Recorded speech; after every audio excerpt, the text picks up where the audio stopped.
Good afternoon. Welcome to a special episode of Rhubarb Sport. I have every appendage crossed that this take two is going to work. As yesterday, we had a few issues with the technology.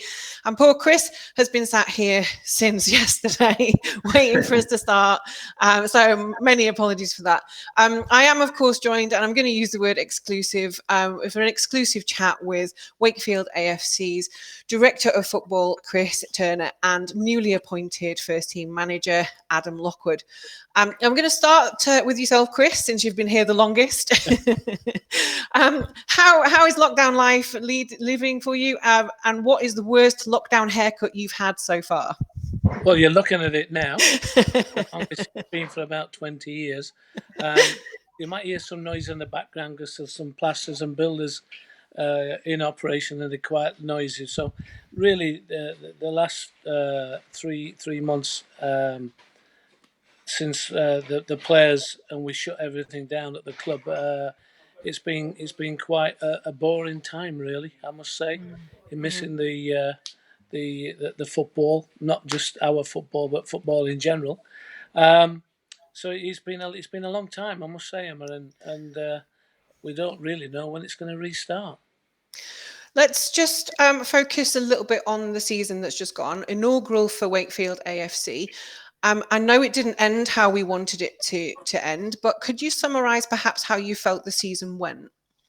Well, we started off way back in July, and our coach decided to leave, so it then left us with a vacancy. So I took over and started coaching the team and ran the team last season.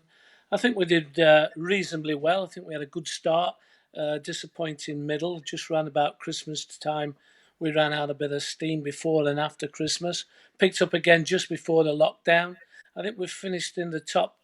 They've worked it out on points. I think we've come about 13th. I think we would have finished in the top 6 if we'd have continued to the end of the season. And we learnt a lot of. Mike and myself learnt a lot of about the running of the club. Because I was coaching the team and involved every day with the players, it took a lot away from what I really want to do now with the club, is to promote it, push it forward, look to get to some investment, some sponsorships, push the club as much as we can in the public eye in Yorkshire, really, and obviously in and around Wakefield. So that with Adam, we're looking by bringing Adam in and Shane Pallett as well, bringing younger teams to the club, that it's an exciting time, and it's people who have been watching us on the outside may have been a little bit disappointed with the progress made. But I do think now, appointing Adam and Shane, and we've got Steve, one of our coaches, and there'll be one or two others that I think the boys will bring in, that it'll be an exciting time going forward. Whilst I can be away from the scene and developing the club on the outside and off the field. I was going to ask you and touch on that. Your new role, obviously Director of Football, how does that make you more effective at pushing the team forward and the club forward? Well, the club forward is we've got to start hitting the business people of the city. We've got to start arranging some fundraising functions. We should be having 4 sportsmen's dinners a year, which helps finance things in the club, and it's really keep impressing on people of Wakefield that you do have a football club now, and it needs to be driven. It needs to be supported. We've got a great affinity with Wakefield Trinity now, and as soon as everything comes back to some kind of normality, Adam's team's going to be playing in the stadium. And then you're just taking all my questions away from me. All right, sorry. But which is a massive step forward for the club, because when we've spoken to investors and sponsors over the last 18 months, they've all said, well, when we see the team playing in Wakefield itself, then we'll show more of an interest and get involved. So we're going to be playing our part in the next few months to get that over the line, and Wakefield Trinity are very cooperative with that, and the council. And then obviously when we're playing there, we're hoping to get the general support and get numbers up slowly but surely, and then if we can get out of the particular league that we may be playing in, which we don't know as yet, because anything could happen. If we can get moving up the steps of football in the next few years, then I'm sure the support will grow, and the interest will grow, and help us get to where we'd like the club to be in 15 years' time. Yeah, I mean, the Dorothy Hyman Stadium is a fantastic setup. It's a brilliant resource. And of course, it allowed you to play when the weather conditions didn't permit on a normal pitch, because you had that option. But I think a large portion of the comments that I've read are about the fact that it isn't situated inside Wakefield. So that is a huge plus if that does come about. But obviously with the COVID lockdown, there have been other priorities. So things get a little bit put on the back burner, I guess. Simon Javins, and I apologise if I pronounced it wrong, he was saying, do you think the lads enjoyed the season? I think there's a bit, once again, I'll say the words again, up and down for them, because a lot of the players that were recruited came from the south, and they came with the illusions that they were going to be signed up by professional clubs or trialing at professional clubs last season.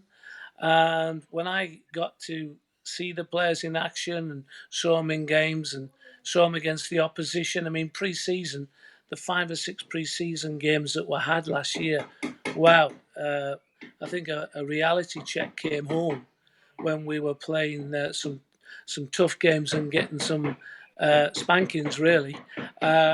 And then it was quite apparent that the squad of players that we had, it was going to be a difficult season in the Sheffield County Senior Premier League, and it was difficult, and it was hard.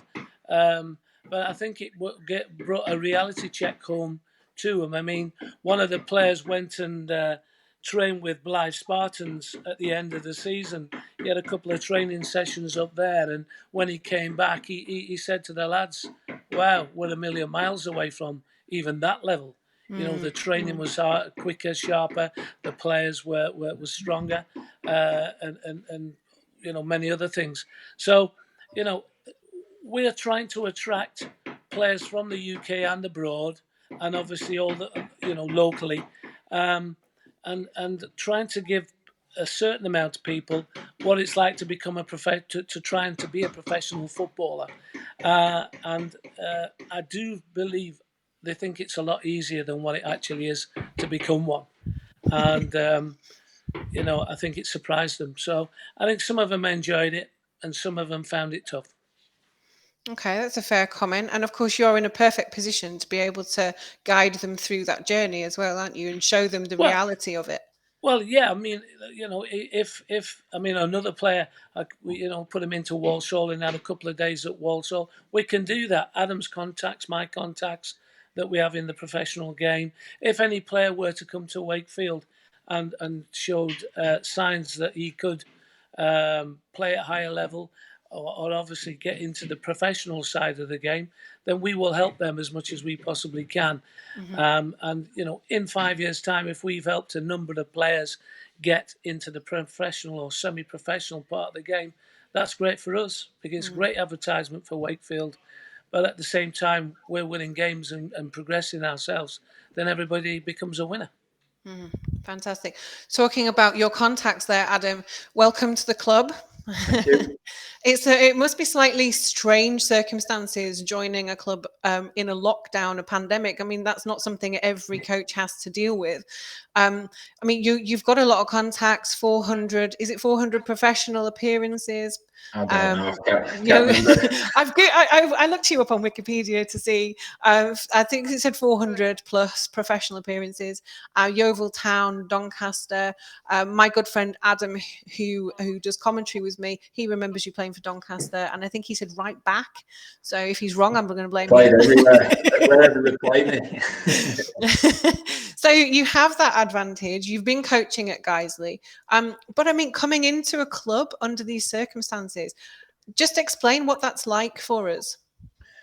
Obviously, it's early days. I've been speaking to the club for a little bit in terms of before it was announced. It's something.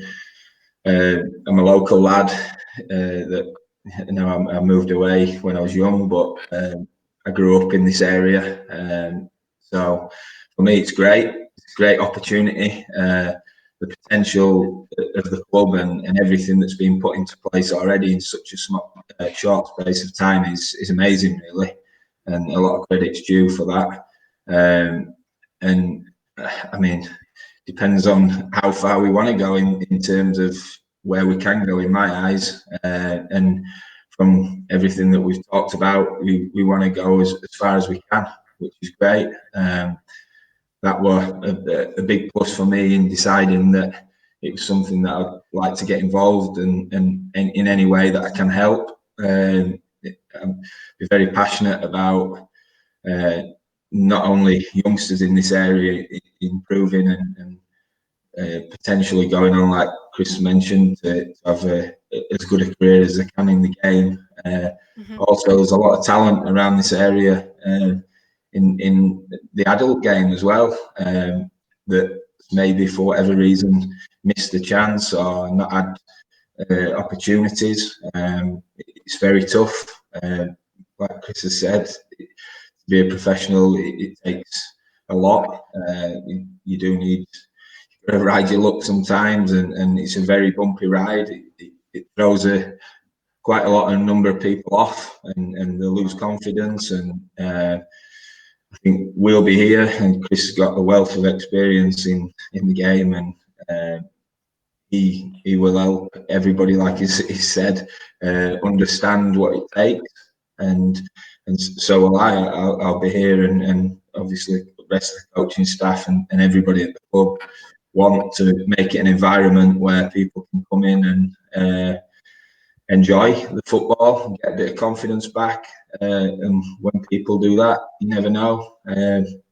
Actually, I just want to touch on that, because in rugby, obviously, I've got personal experience with that you can maybe not mature as a individual physically until later. And I know specifically with football, they start looking and scouting very young, don't they? So the fact that you said, somebody might have been missed, there is that potential then for somebody to try out at your recruitment day. And if they've physically matured later, they possibly now have a chance through yourselves. Yeah, that's, like I said, all the little things that have been put in place. We're looking to put the development academy in place, right from 6 years old to 15, 16. And then obviously there's the scholarship and education side of it, and the development team up to 19. And hopefully, as young as they are, if they're ready to push for the first team, and that will be on merit and ability, we'll give them a chance. And that's what we want to do: breed competition, breed winners that want to do well for Wakefield. And that doesn't matter where they're from in the world. Who, like I said, come in and be part of a bigger team, a bigger community, and hopefully we'll get some promotions and get the confidence of the general public and supporters, and build a supporter base, and hopefully we'll have a club that's here for hundreds of years to come. That's a dream.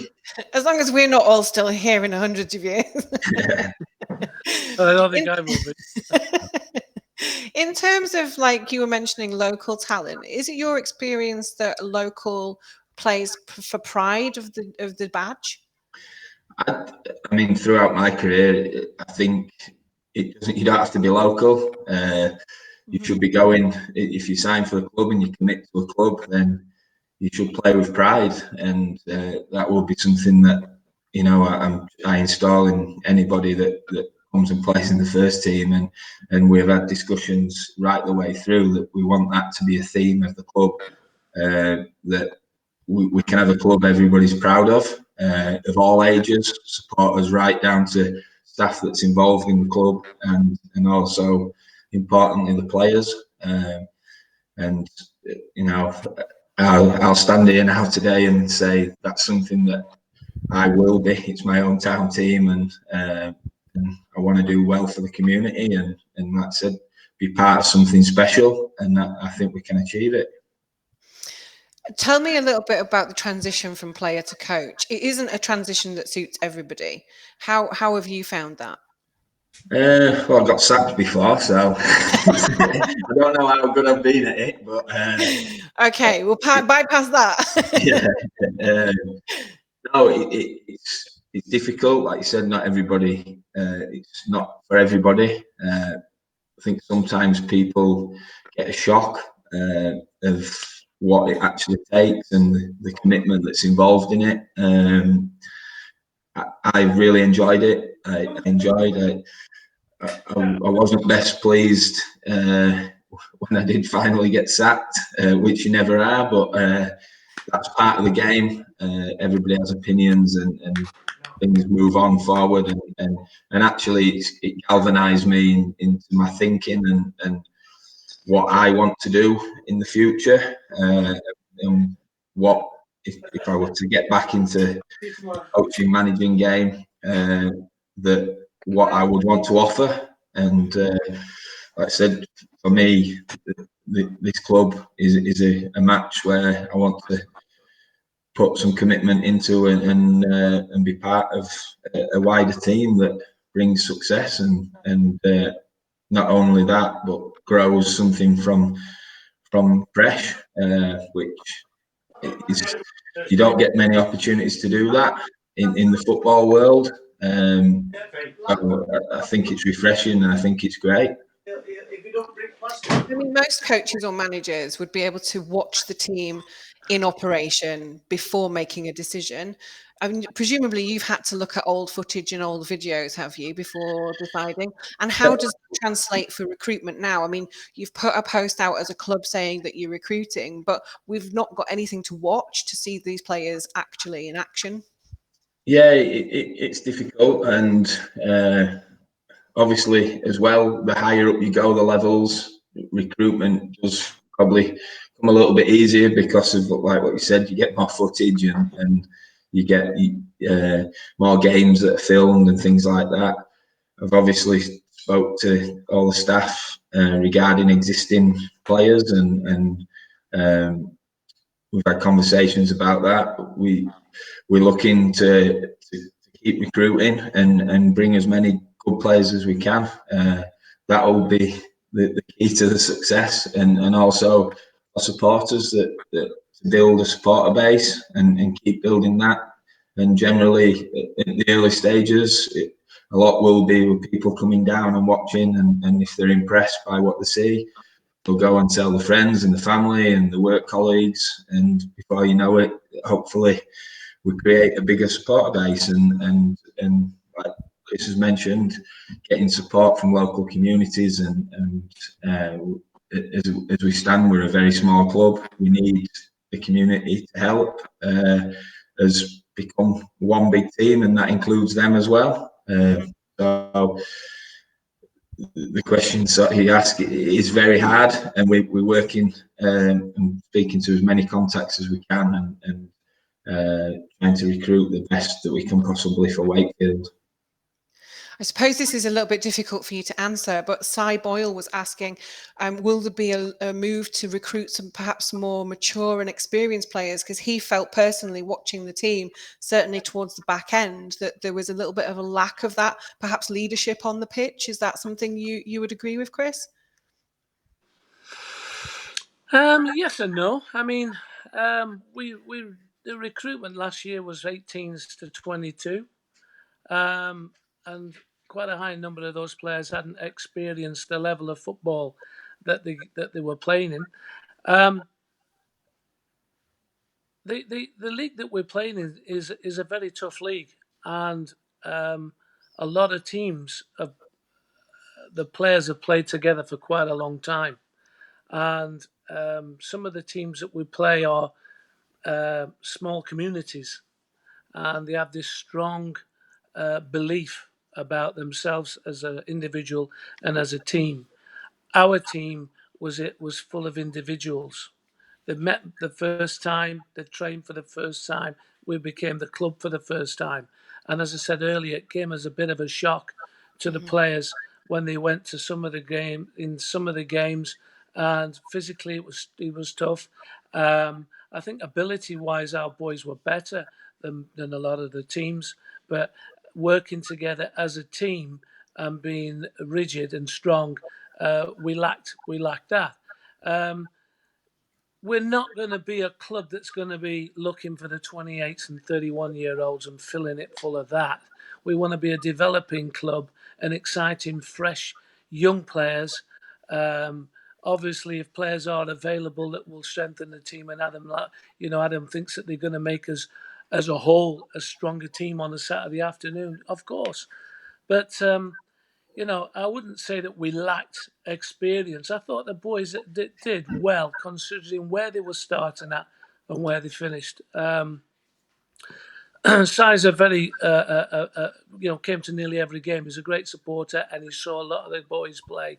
And as supporters are, they get high when they win, and they get very low when they lose. And as I said, we had a low period in the season where a bit of experience may have helped us, yes, but it's not a priority for us. I think we've got 1 year behind us.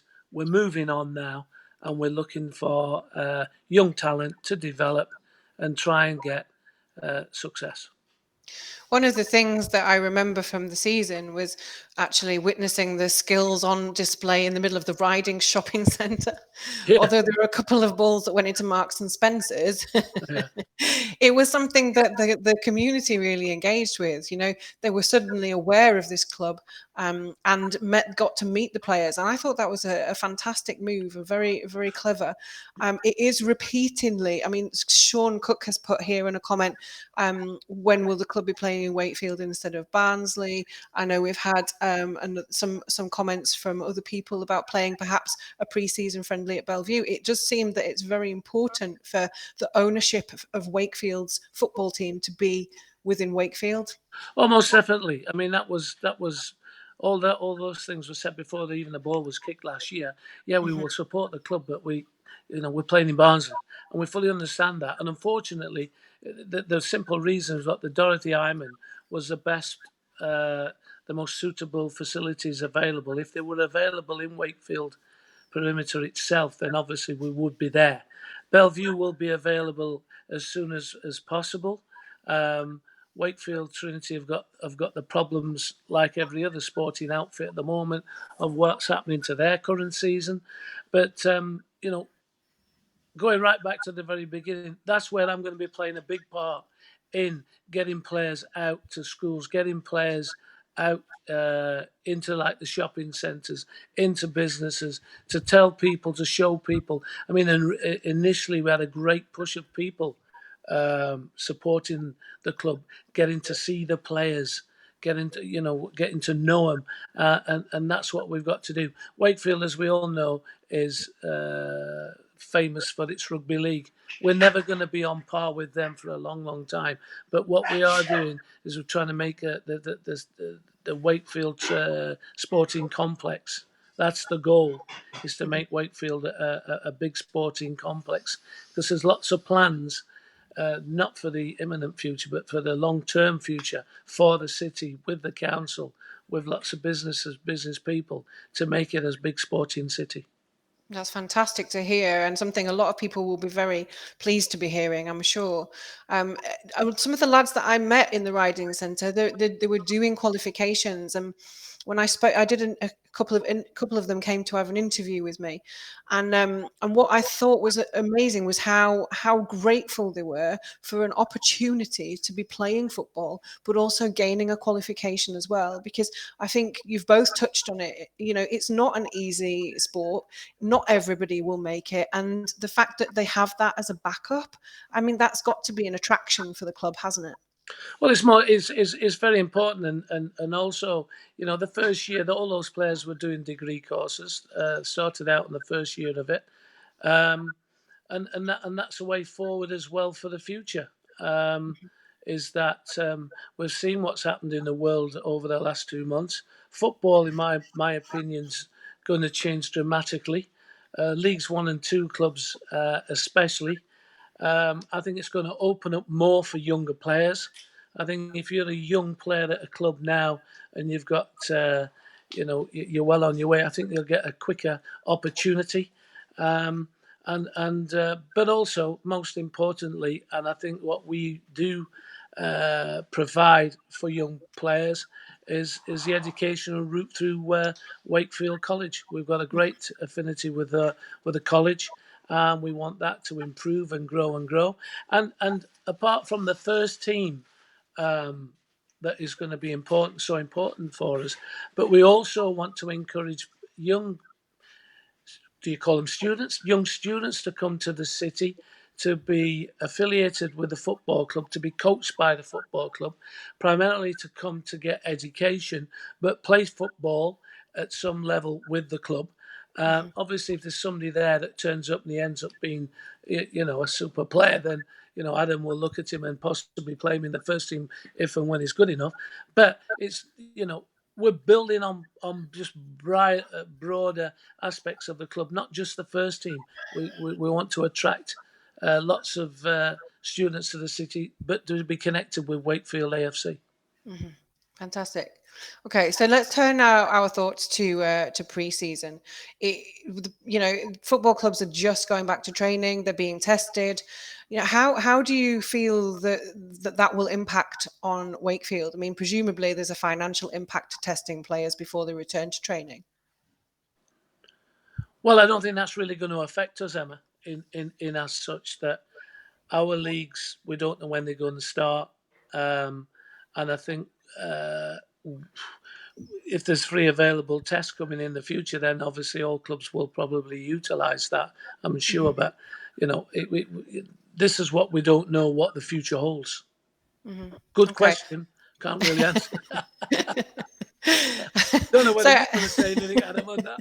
I was going to say, Adam, how do you plan for a pre-season now? I mean, obviously S&C, strength and conditioning, and how you're kind of prepping those players. I mean, presumably that's very difficult, isn't it?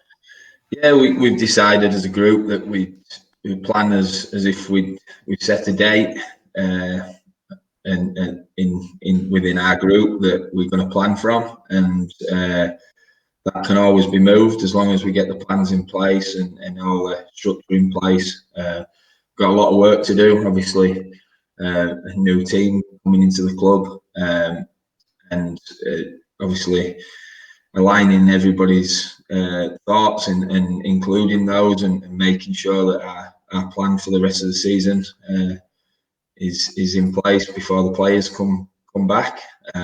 We've got like I said, a lot of recruitment to get through and look to be the strongest that we can be. So in that aspect, nothing's any different to what it would be.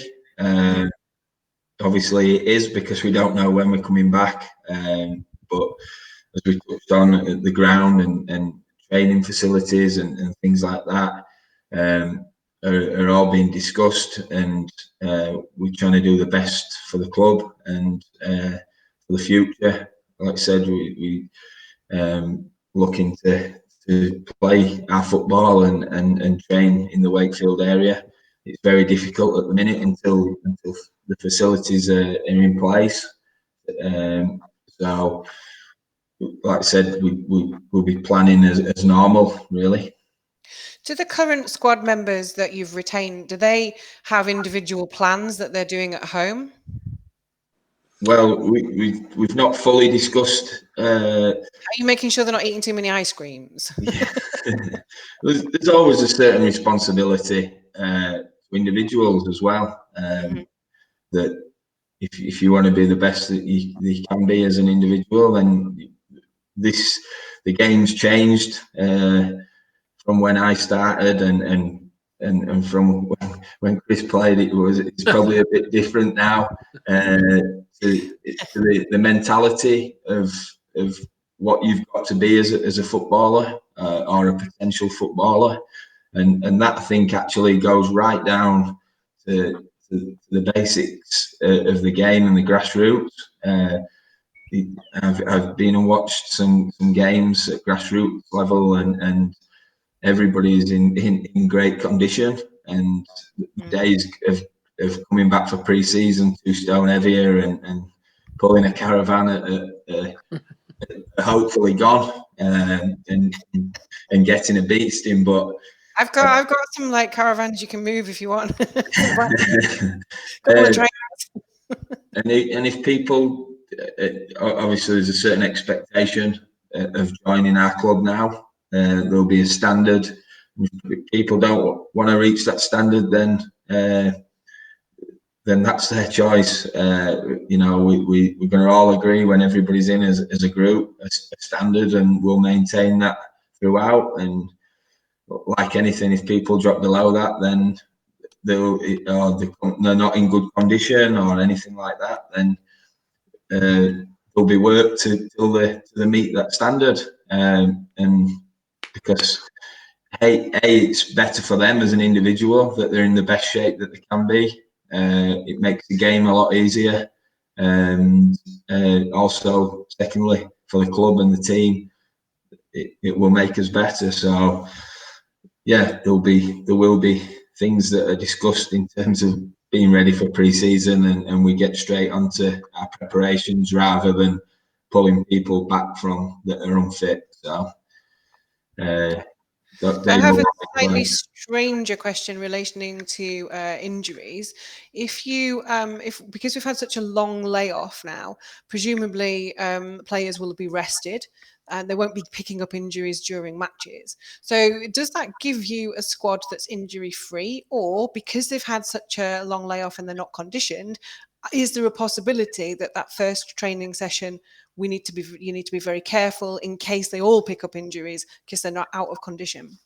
Yeah, you've always got to do an assessment of where people are at, and the conditioning is very important. It's like I said earlier, it's getting more and more important at all levels of the game. Injury wise, it's a great question really, because a player's no good to you if they're not in condition and they keep getting injured. Then they're not adding any value to the club. So it's important that we look after, and the welfare of the players is put first, and make sure, because then the club benefits from that, that they're in the best shape that they can be, and also in the best place that they can be as a person. Okay, I'm just sorry. I've just got a couple of messages from other Adam. He says, Chris Lewis says, Adam, welcome to the club. You've already worked with talented young squad, and you've got some talent that are already here within Wakefield AFC. Again, Ben Coates is saying about Bellevue. Craig McKim says, this is interesting. He's actually giving you some advice here. He says he's skeptical about clubs rising from nothing, but he loves football and Wakefield's his home, so it would be great to have a successful side in the area. Looking to Harrogate and Salford, who have achieved with different approaches. His advice, though, is it's worth getting local people involved in recruitment who know the area and the players. Would you think that there's some mileage in that? Well, I'm a local person myself, so and I'm going to be involved in the recruitment. Maybe he didn't see the announcement that you'd joined the club. Yeah, no, great questions. It's very important that we know, like Chris said, the league itself, all leagues are different at different levels, and it takes certain things to compete at those levels. So we have to assess that, and then also we're going to be scouring everywhere for the best talent to be the best that we can as a team, and definitely, we're doing that. We're looking at developing our development squads and the academy, which is massively important to us as a club. and we'll put the foundations in. I think, looking back to when I was a kid, that something like this would have been amazing for me in the Wakefield area, and hopefully it can grow into something bigger, and hopefully a professional club, and get people to aspire to in 10, 15, 20 years time, there's a club that's pushing boundaries constantly, and that can only be good for this local community. And like I said, right from day one, something that the community can be proud of. Yeah. I've had another question here. I'm just going to pop it on the screen. How do you keep players grounded? There's a lot of potential in the squad, but how do you try and grow them with the club at the same time? They have to understand the importance of what it takes and how hard it is. We starting right from the bottom, really, in terms of growing the club, which I think is great. It's really refreshing. We're not looking to cheat his way up through the pyramid. We want to do it properly. We want to build the foundations. We want it to be here for as long as we possibly can, right into the future. That will take the full community and people getting behind us. And like I said, everybody then will reap the benefits. The area as a whole, it can only be good that we have another sporting team and organisation that is growing, and it puts Wakefield on the map. And that starts right with the foundations, and if we do that right, the club will be here for a long, long time and be very successful. The very short and succinct question from Stephen Dennis: have we a team for next season? We're working on that. Like I said, there's existing players which we want to keep coming in. One thing I will say is that it's a fresh start for everybody, and there will be competition for places, and that's what we want. That can only be healthy, and the people who are performing the best and offer the best and the commitment to the club and the project moving forward, they'll be the ones that play. Like in any professional, semi-professional organisation, that's what we've got to do. The people that deserve to be playing week in, week out, and they have to perform it on a consistent basis. If not, we want somebody else chomping at their ankles to get in the side. So yes, we will have a team, and I'm hoping that we have a very strong team that will be very competitive. I am conscious that Chris's arm must be going to sleep holding his phone for this length of time. He was a keeper. He should be used to it. Yeah. The pandemic, though, has shifted priorities for everybody, and obviously Wakefield AFC is the same. But the support from the local communities and local businesses is paramount for the club, isn't it? What's the plan for the engagement with them going forward? Do we have, I know you mentioned a couple of sportsmen's dinners and that kind of thing, but whilst we're on lockdown, is there any way that people can help you? Well, it's very difficult because I always feel the best way to communicate with people is face to face. And as we know, we can't do that at the moment. We're really, like Adam is with the players and getting them recruited and together. Mike and I are desperate to get out there and meet people and speak with people and show them where the ambitions of the club and ambitions of what could be achieved and how we can achieve it and how they could help us. I mean, last year's sponsors did great for us. They've agreed to stay on board with us for next year, and obviously we can get more with us on board, which I feel we will do. And I feel there is the belief out there. There's a little bit of skepticism because it has been tried before and it didn't really get off the ground because financially to run any sort of football club is a big commitment, and it is expensive. And we're, at a lower level, it's still expensive to hire these training facilities, to provide everything for the players and everything else that goes with running a football club. So, we are looking for financial help. There's shares to be sold within the club. I mean, if I was a young fan or even an older fan, supporter of football in Wakefield, buy shares. I think the £5 a share. If everybody, well, not everybody, but it would be great if everybody did buy one. But if we could get a high number of shares sold and people feel part of the club. There's two ways of doing it. Do we do it one way, which is, we have to fight and battle and get there? On the other side of the story, as the two clubs have been mentioned, is Harrogate and Salford. If people come and plough a load of money in it, we're not really interested in that. Although we would like investment, we're looking to go down the community side and the locality of players for the first team within the Wakefield area. I mean, the biggest thing I can say to people is, here's a football club. It's in your city. Do you want to play for it? Do you feel you can play for it? When we have the trial days or the opportunity days, get yourself down there. Show us what you can do. Are you a player within the city that can represent the city in Wakefield's first team? The opportunity will be there for the local lads. It's fantastic. Thank you both very much for giving up your time.